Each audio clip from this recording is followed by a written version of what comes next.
Hi, I'm Susan. Welcome to Tea and Games.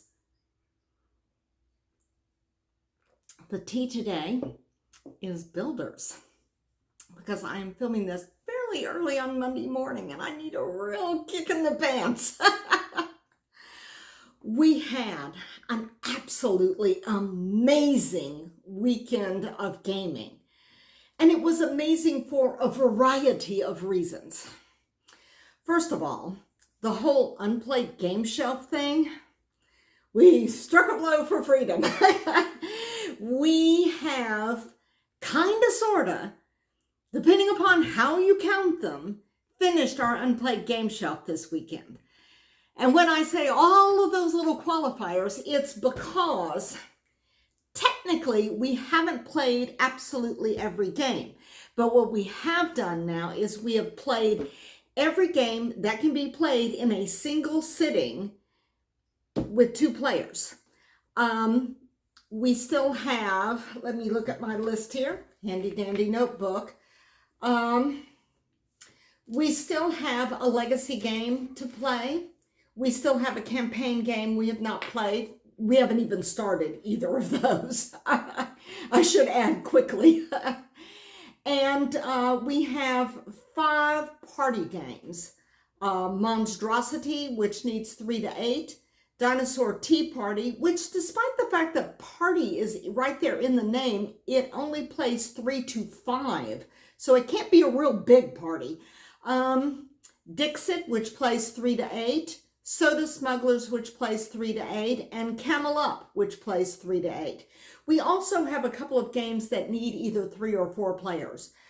We have Star Trek Catan, which needs 3 or 4 players to play. And we have a storytelling game that I backed on Kickstarter called Fedora Noir, which needs exactly 4 players, which means that we need to have exactly 4 players who are up for a storytelling game, who would be up for playing a noirish themed storytelling game. So that's like a really specific niche. I'm not sure when we're ever going to get that. So with those qualifiers, those exceptions, the Unplayed game shelf is done, and we are keeping up by playing games as they come in, which reminds me, we've got a game that's supposed to arrive today, which is Life of the Amazonia, which I had ordered and have been waiting for. But what we played, which was the heaviest game on our Unplayed game shelf, was Uwe Rosenberg's masterpiece, Fields of Arle. And this was the last game. And this is actually a 2-player game, a 2-player only game, though if you add in the Tea and Trade expansion, you can play 3. And I have that expansion because, see, this is sometimes rare and hard to find. So I picked it up a few years ago because I was really, we still do have a ton of Uwe Rosenberg games, and this is supposed to be his masterpiece. This is the heaviest game we own. It is rated 3.85, I think, on BGG. So this is a heavy Euro. It's 2 players only. And the really, truly surprising thing about it, if you just crack open the box and lay it out, is that, well, I mean, you might say Euro game. Of course, it's going to be big and it's going to have a lot of parts. Yeah, but you would think that a true player game would, like, scale that back just a little bit, but no, this thing takes up the whole table for 2 players because it's got multiple boards. You have your player boards. The players actually have 2 boards, and then there's the main game board, and there's the supply board, and it just goes on and on. But the bottom line is, we had a lot of fun playing this. We liked it. We liked it a lot, which is completely and totally unexpected, because it's a heavier game, and we don't tend to play heavier games. And sometimes heavier games go over like a lead balloon, because, I mean, sometimes the reason why we don't play heavy Euros is that sometimes heavy Euros feel very grindy, and it's like you're just doing too much stuff, and there's just too much stuff going on to the point where it's not fun. It's just like a very big problem, not a puzzle, per se, but a big problem. So I was kind of bracing for impact. This was a game that I really wanted to love because it's a personal favorite of Uwe Rosenberg, and it's a very personal game for him because it is set in Arle, which is where his father was born, and he grew up in Arich, which does feature in this game, and that's just like, I don't know, 20 miles away, kilometers, something like that. So this is very close to home. This whole agrarian farming community thing, it's very much grounded in a specific time and place. So I wanted to like this game, and I was afraid because it was just so big and so heavy and complicated that I would not like it. But it was. I personally feel like that the BGG rating for this game is way off. In the sense, I mean, it is a difficult game in the sense that this game is difficult to play well. You can't just sit down and play this game and say, you know, it's like, and 5 minutes into the game, you say, okay, I've got it cracked. But it's not that kind of game. It's not easy like that. But it is actually easy to learn how you play the game. How to play the game, what you play the game, and what you do and what you can do. Even if you're not a heavy gamer, you could learn this. If you wanted to, you could learn this. I will put 2 videos below. There was a how to play video that was, I think the channel's name is Just Play. You'll see it down below in the description. And it's like 53 minutes or something. And it is very detailed. He talks about what all the components are and how you lay out the board. And then he talks about how you play the game. And he talks about what each and every like tile and worker placement spot does and when you can use it. So, I mean, you could watch this video and just sit down and then play because that's what we did. I will also put a link to Monique and Naveen's video down below because that was the first thing that I saw. They don't go into as much detail, but they do have a total playthrough. It's part of their Uwe Rosenberg series, which they've got a playlist on the Before You Play channel. So if you're into Uwe, you should check it out. But it's got a good rule book, and it also has very handy, these are the player aids, and you're going like, oh geez, but no, it's not that bad really, because they're laid out very neatly and they're double-sided. I mean, there's one for each player because there's a 2-player game. So I mean, and this is just like a quick handy dandy reference to remind you just in case you have forgotten what something does or how many points something is going to be worth or something like that. It's got, I'm going to have to get an organizer for this because this is just madness.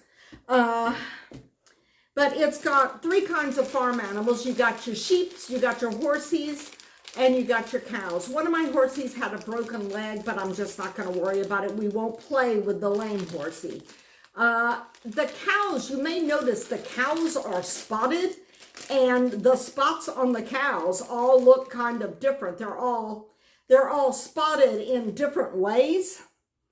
And there's a reason for that. They're spotted in different ways because I applied a gazillion tiny little stickers to each side of every cow. Yeah, this is one of those games you're going to need to do some stuff before you set it up. You're going to need to sticker the cows because then they will look like East Frisian cows, which is where this is set. Which brings me to this game is highly thematic and it is very immersive.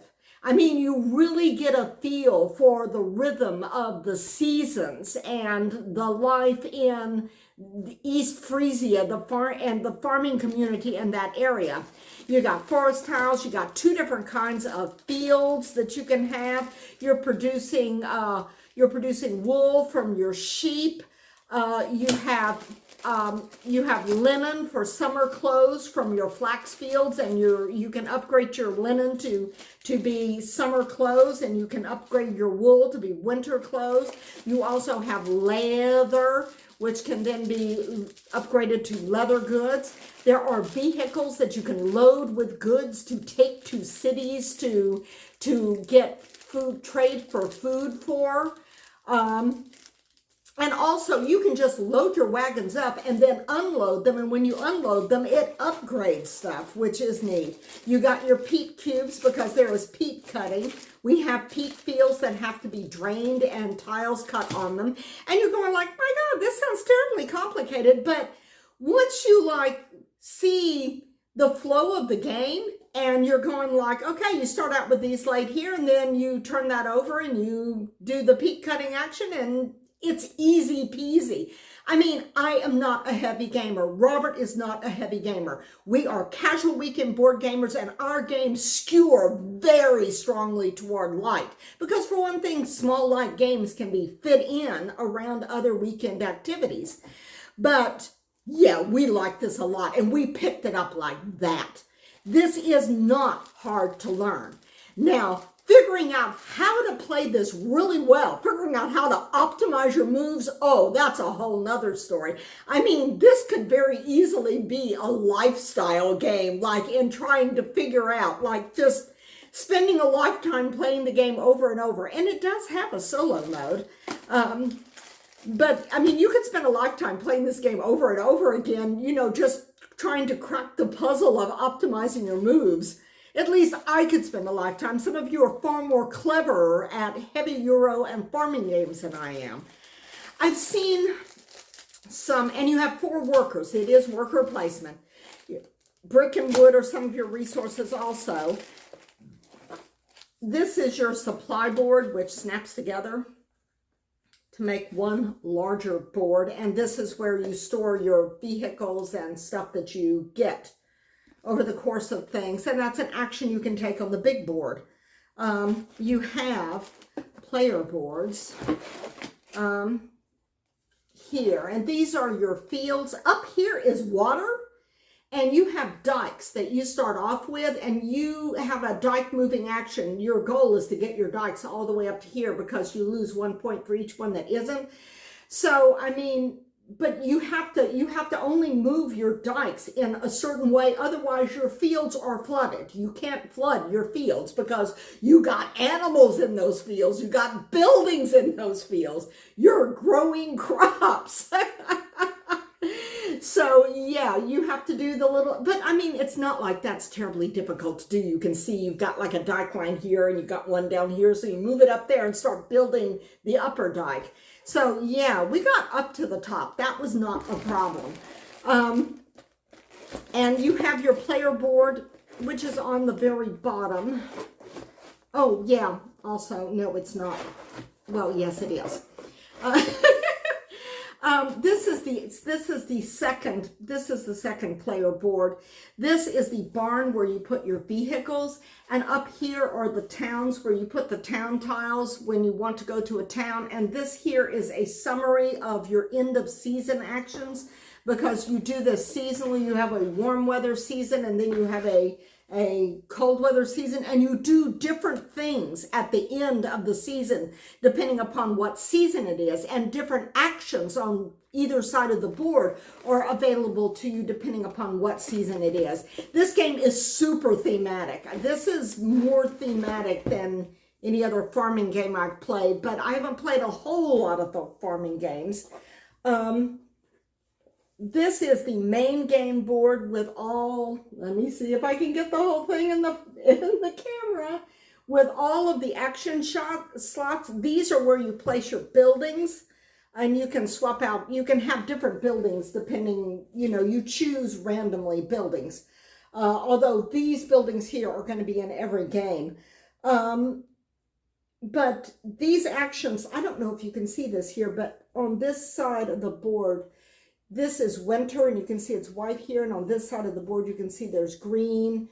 So that is the warm weather stuff, and that depends upon which, some of these you can do either season, but some of them you have to choose which season you're in, and you're going up and down this side of the board. You're doing stuff here in winter, and you're doing stuff here in summer. But the thing is, it's like I'm only just giving you kind of a quick look at this. I saw some reviews that referred to this as a sandbox game. And I'm looking at that and I'm going like, really? How would that work? Because This is a heavy Euro worker placement game. And that is not something that you generally see referred to in the same breath as the word sandbox. But I kind of get it now that I've played the game because you have a lot of choices and you have a lot of different types of decisions you can make. Like, do you want to get your vehicles now and start doing some of the stuff with the vehicles now? Or do you want to build up your resources to get some of the buildings?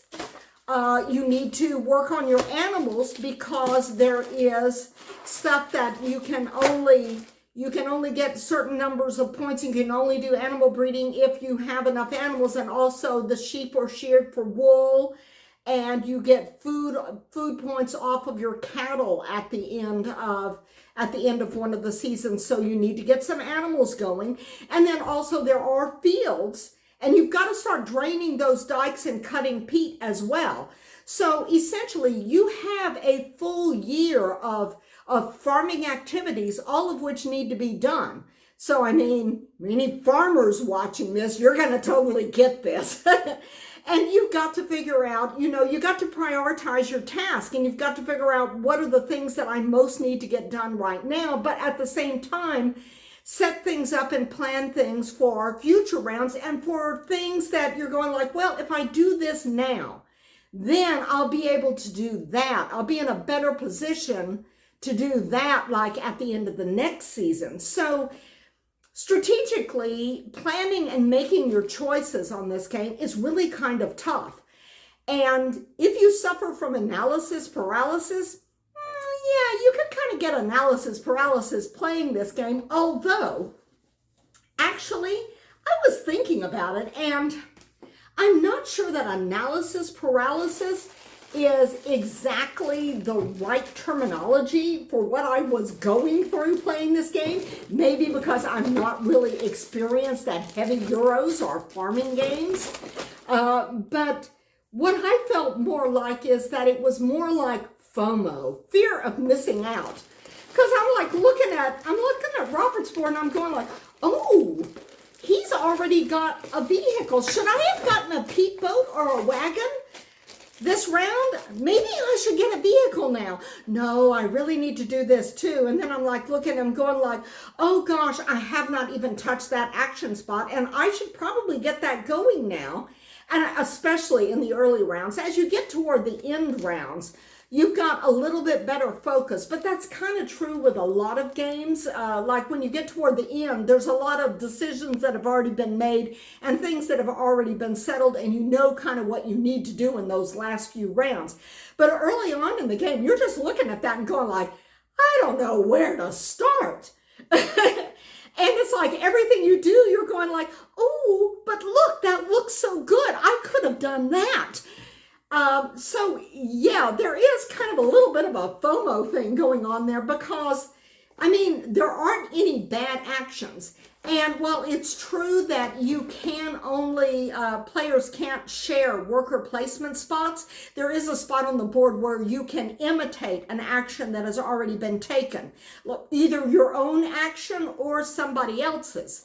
And there is also, once per round, one of the two players can take an off-season action, which means you can do, and a lot of the actions in one season have a kind of corresponding action, maybe is slightly different in another season.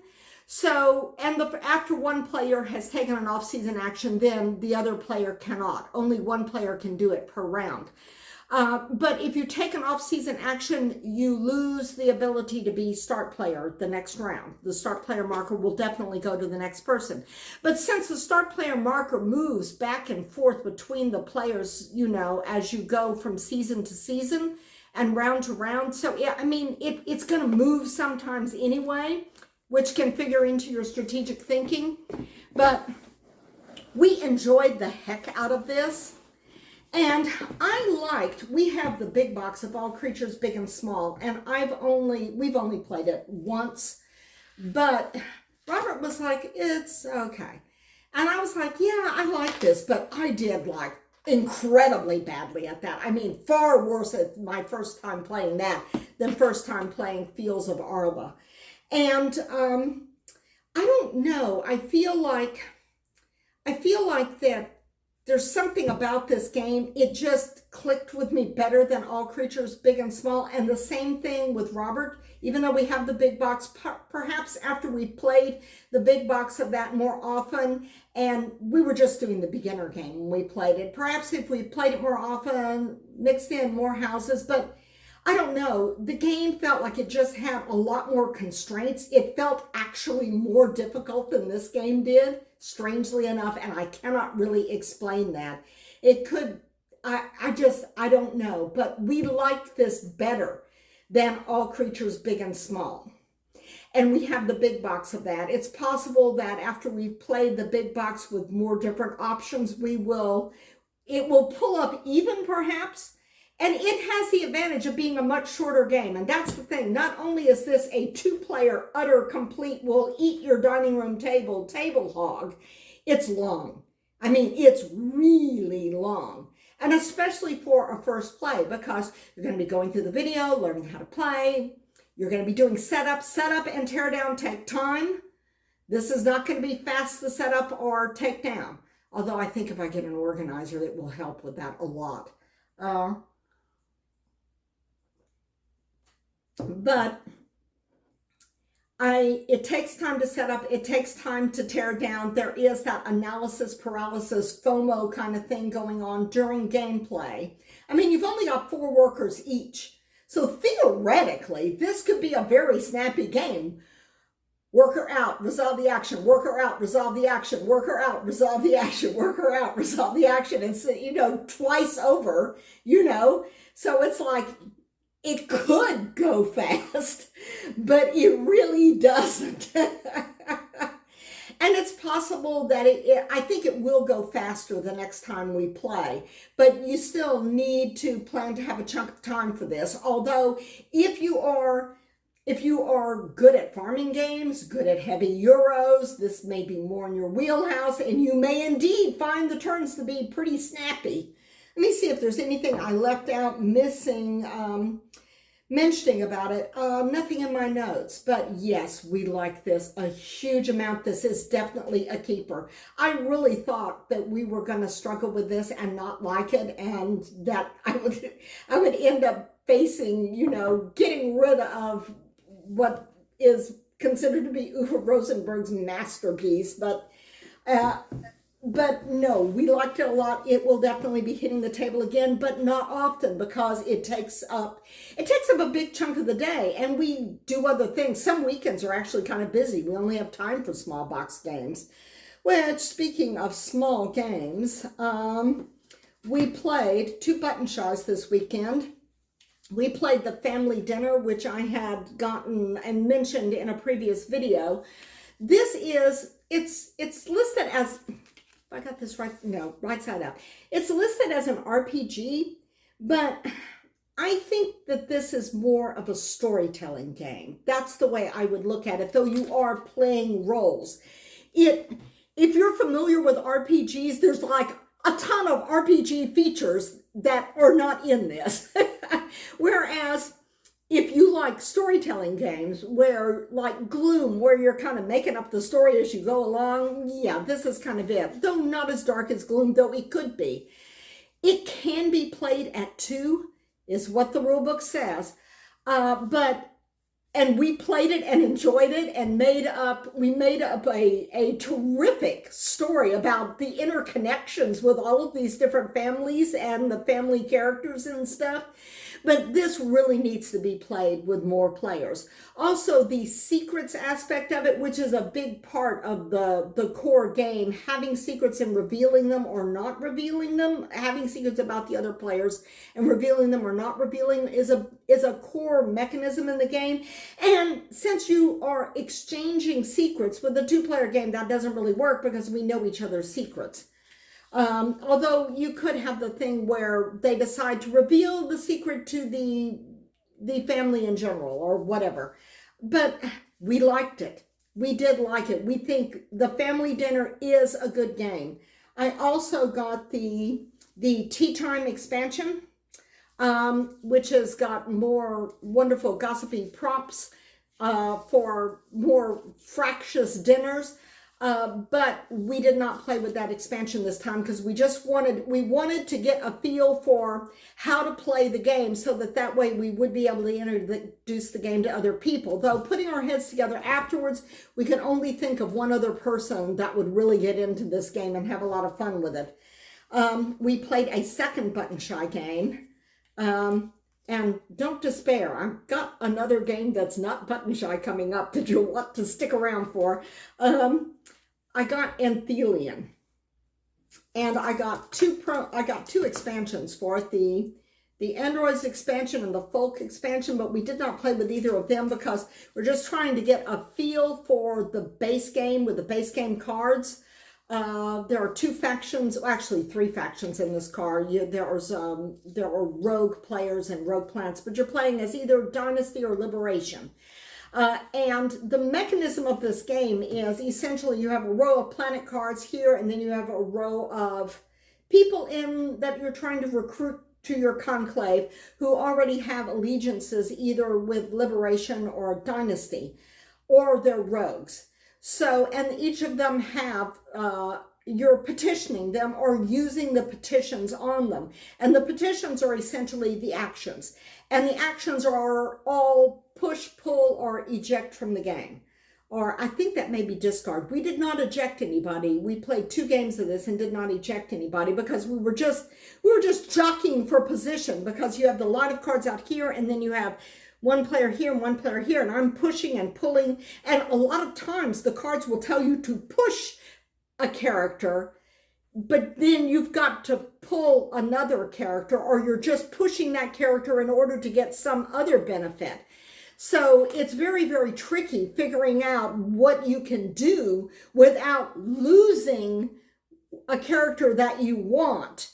And there are planets have actions too that you can take. And there are also special abilities and resources and things like that that will come into play and are triggered at various times in the game or can be used at any time. So it's fun.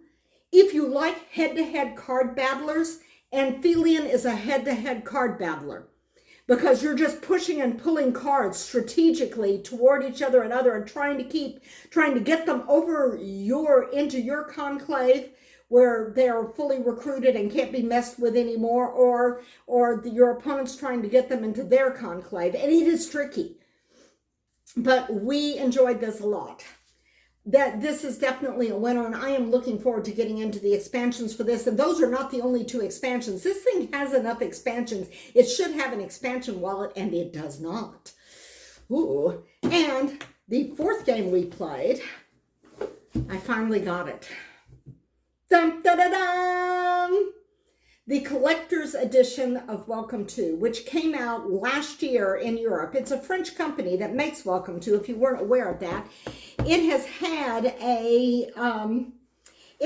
an American publisher distributor for a long time, but does not seem to have one now.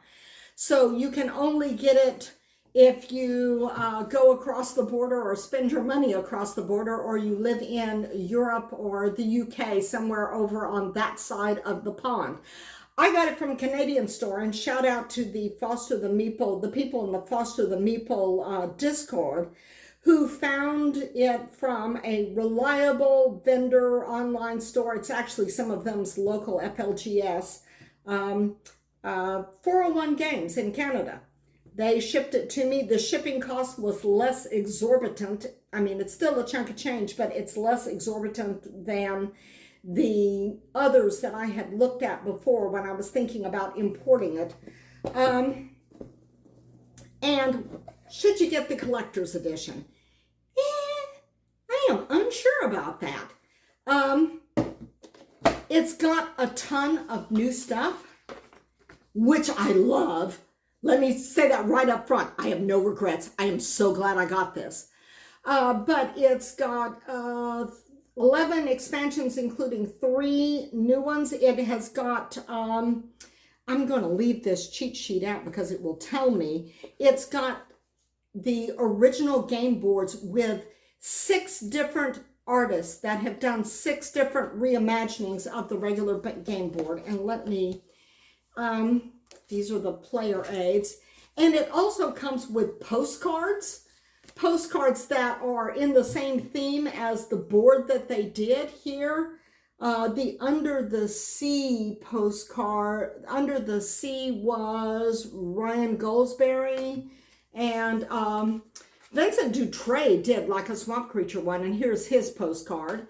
There's a winter one by Christine Alkoff. I'm not sure I'm pronouncing that right. These are just the postcards, not the boards. And there was a Western theme one by Weberson Santiago. And there was I think this was the beach theme one by Maud Chalmel. And, oh, I missed one somewhere because Beth Sobel has one. I'm missing a postcard in here somewhere. I probably just stuck it. It ended up somewhere else in the box because I've taken this stuff out so many times. But I will show you the boards. It comes, if you're worried about getting something across the Canadian border here, it comes in rule books French and English. And it has a separate rule book for the expansions, French and English. And here are the reimagined base game boards. Oh, actually, I think I just now pulled out all of the boards, expansion boards. This is Beth Sobel's alternate artwork board. Isn't that cute? Summer camp. And of course, there's the regular base game board on the back of that. And then this is the Western Town themed board. That's very colorful. I noticed, though, that the Western Town doesn't have the little dotted lines between the houses like some of them do. But that's just a small thing. Vincent Dutray, he did a very dark-looking pen and ink swamp creature. Looks kind of like Gillman up here in the corner. And then we have a beach community here. And again, like base game, regular base game board on the flip side. Robert played with the beach community last time, and I played with the underwater cities. The underwater cities. So, and again, base game on the back side, and get a little bit of a winter theme going here, a little ski lodge thing. And those are your 6. That is the 6 alternate arts.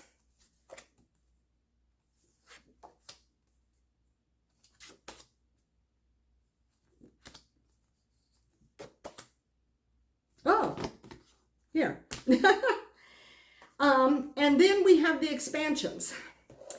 They have the 4 seasonal expansions, which we already had. We had the seasonal expansions with Dry Erase, but that only plays 4.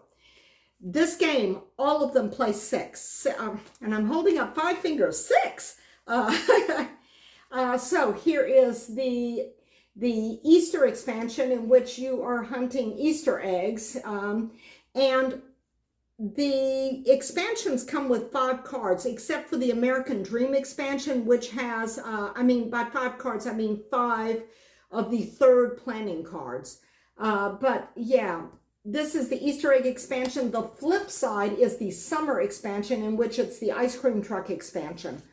And you have the 6 Halloween boards here, which have candy corn and ghost, and the flip side of that is going to be the winter themed seasonal expansion with the lights on the houses.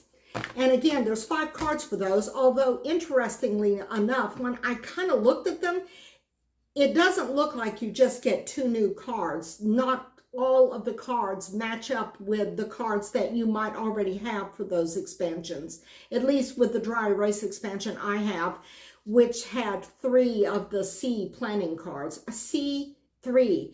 See, this is the difference. In this expansion, the planning cards are labeled A, B, and C. And in the original game, the planning cards were numbered 1, 2, 3. So the 3 planning cards are the C planning cards, and you get 5 of them for all of the expansions except American Dream.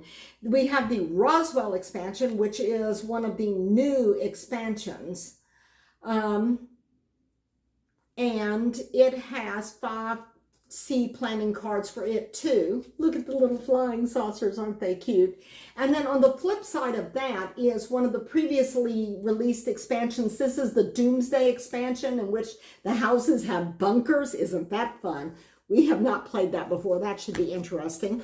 Another new expansion, or new-ish, I should say, because I believe this was available as a print and play only, and this is the Ducklings expansion. And isn't that adorable? Little bitty ducklings. I do not know what you do on the cards for those, but it looks just too cute. And if that's just way too cute for you, you have the Zombie Outbreak expansion on the flip side of that. And that's one of the previously released expansions that we did not have. This is the 6 boards of the American Dream expansion, which, as I said, it has A, B, and C planning cards. It's not just a 3rd card expansion. And from what I read in the rule book, it plays the same but scores differently. So, the American Dream, I don't know, maybe it plays the same. I'm not sure. I'm getting it mixed up with the flip side. The flip side is the Blueprint expansion, which I think that's the one that plays the same but scores differently. So yeah, it's like there's just a ton of new boards. And something I adore about this expansion is, look, organization. Of course, you'll notice the box here is just it's a bit bigger. Maybe not quite twice the size of the regular box, but like somewhere halfway between that and the regular box, but a little bit deeper. But you've got organization in it, so you don't have that just big pile of stuff. And the organization is actually labeled here. I've got solo expansions here, and I also have the little, they give 6 little wipes for your dry erase markers, which I've got on top of solo. The dry erase markers I'm not terribly sure about. In order to fit them in the box, they're half size, they're small. They feel weird in my hand because they're small, but that's fine. I got used to that. Easy peasy. And they write really well. Nice sharp point. But I'm not really sure about replacement markers. When these things go dry, I'm not sure if there's going to be a problem finding replacement markers that are this small that will fit into the, because these are small because they need to fit in there. And then you have the planning card deck. This is just the planning card decks. There are more planning cards. They've added more planning cards, and I am not sure, but they may have changed some of the existing cards. I'm not sure about that because I'm just kind of discovering more changes as I go along. Here are the cards for the seasonal expansion. They've got a slot here that's labeled for the seasonal expansions. So keep those expansions separate. And then this slot is for all of the other expansions. There are 3 zombie cards, which I have the zombie. Where did I put the zombie cards? There are 3 zombie cards. Oh, yeah, I put the 3 zombie cards. 2. No, there's 2 zombie cards. 2 zombie cards, which you put in on the zombie deck. And so I didn't put those. I put those in here with the zombie plans. That way I would know where to find them, although obviously I didn't know where to find them. The deck is probably the biggest change because the deck is not as big as the deck in the original game. It has 15 cards less than the deck in the original game. So I'm not happy about that, though I think they've rebalanced things because we had to reshuffle the deck. We always have to reshuffle the deck as we get near the end, like near the end of the game. We always have to do like one reshuffle and then play a few more cards. And that was about the way it was with this one. So they've definitely pulled some cards out, which means that they probably rebalanced this deck in some way. One of the things that I noticed was The player 8 cards here, they are now language independent. And that's kind of a good news and a bad news thing. I looked at this, and when I first looked at this, mind you, I know how to play the game. When I first looked at this, I looked at them going like, wait, what? Because it's like, I kind of looked at it and I'm like, yeah, right. I think I kind of get what you do on that. I think you kind of already have to know what you're doing, and this is just kind of a little reminder trigger thing. They do have one extra. They do have one extra on the player aid here, a new artwork for Roswell. And of course, I can't pull it up now that I'm on camera. Yeah, they got Roswell artwork for one of the player aids. But yeah, they've also got 3 new cards. Besides the zombie cards. These are new base deck cards that you can roll in, and we liked playing with these a lot. It does make the game slightly easier, but these are, dropped it, 9 3/4 cards with the little owl like Hedwig for Harry Potter. The thing is, Daniel Radcliffe mentioned playing Welcome To in an interview, so he likes the game, so they made up some 9 3/4 cards for him way back in the day sometime, and they've included 3 9 3/4 cards in the deck. And you're going like, oh, that's cute, but what possible use of that is? But yeah, that means that you can now put this, if you've got a 9, a blank space, and a 10, you can put 9 3/4 in there. You can put it between the 9 and 10. And if you use the action, the card that has the action to change a number by 0, 1, or 2, then you can make this like 8 3/4 or 10 3/4 or 7 3/4 or 11 3/4. So yeah, it can get you out of a jam, but there's only 3 of them in the deck. So it's not something that you can just like solidly count on to come around. Nines, I think in the regular game used to be fairly common, 9 3/4 or not. And that brings me to the number distribution in the deck.